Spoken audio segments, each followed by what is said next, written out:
The air smelled like fresh mulch, fake friendliness, and new beginnings. I had just moved into Evergreen Lakes.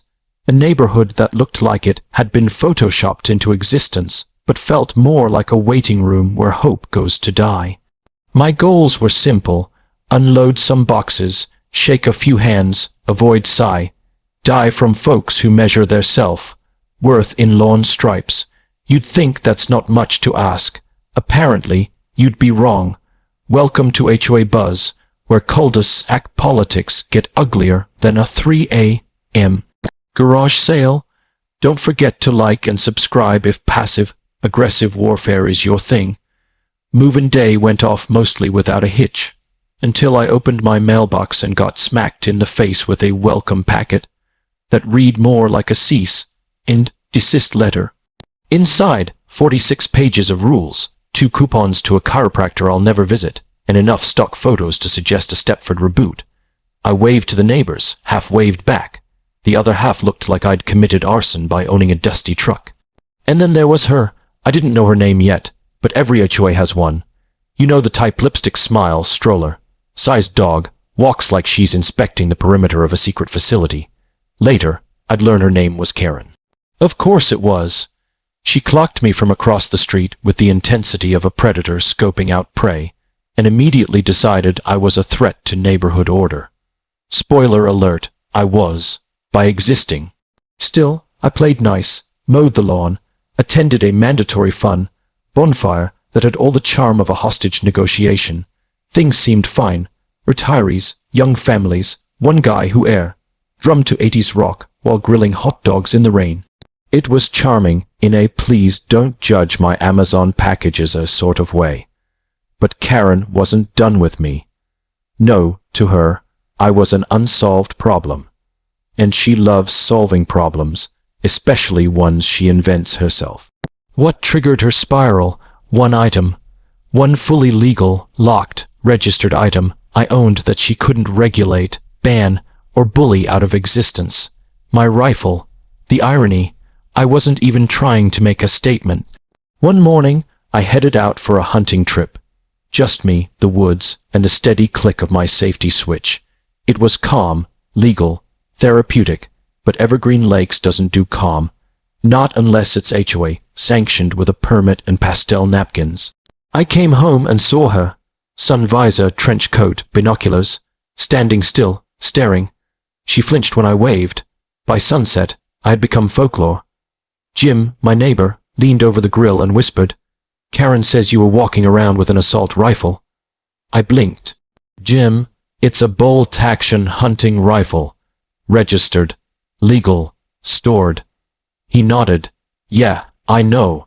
But she's Karen." Within 24 hours, a note appeared on my door, marinated in the scent of generic perfume and petty rage. It read, "This is a peaceful community. Please refrain from brandishing military-grade weapons. Concerned residents have taken notice. Signed, the HOA Safety Watch Committee." A committee I was 100% sure consisted of Karen and her conspiracy board.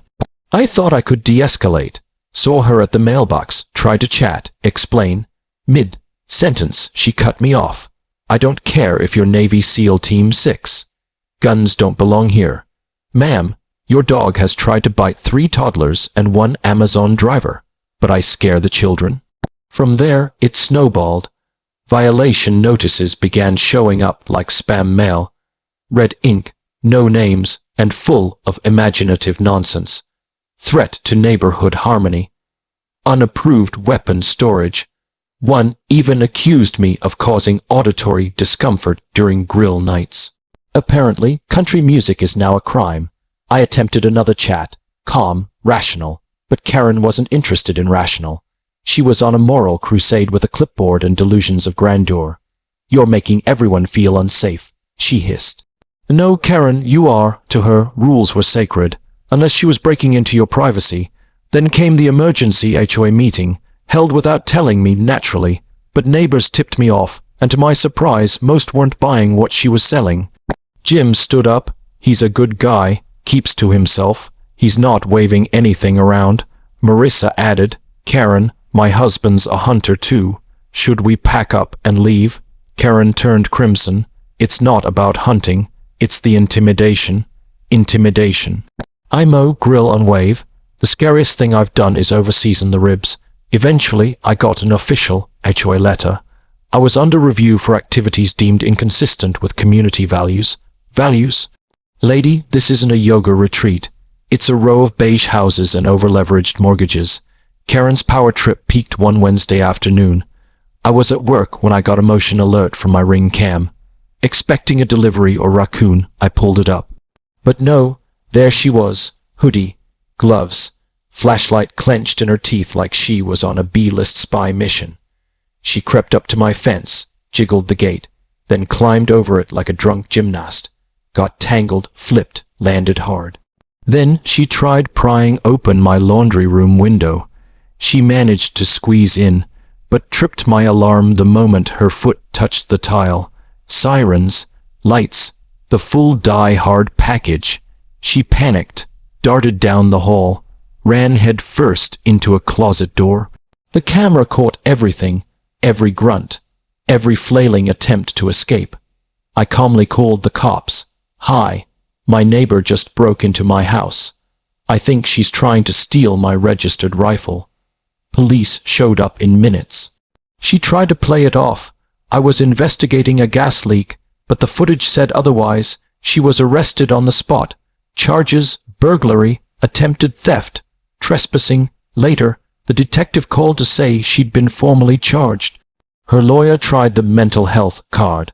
The judge didn't blink. She got 60 days in county, $15,000 fine, 2 years probation, and, my personal favorite, ban from holding any HOA leadership role for 5 years. The HOA has been radio silent ever since. No more fake notices. No more rules invented on a whim. They even updated their bylaws to specifically state that legal firearm ownership isn't a violation. Karen moved out 6 weeks later.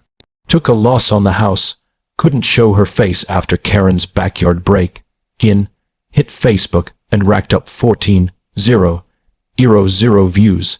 As for me, still here, still hunting, still grilling, and now, my driveway is the safest, quietest corner of Evergreen Lakes. The end.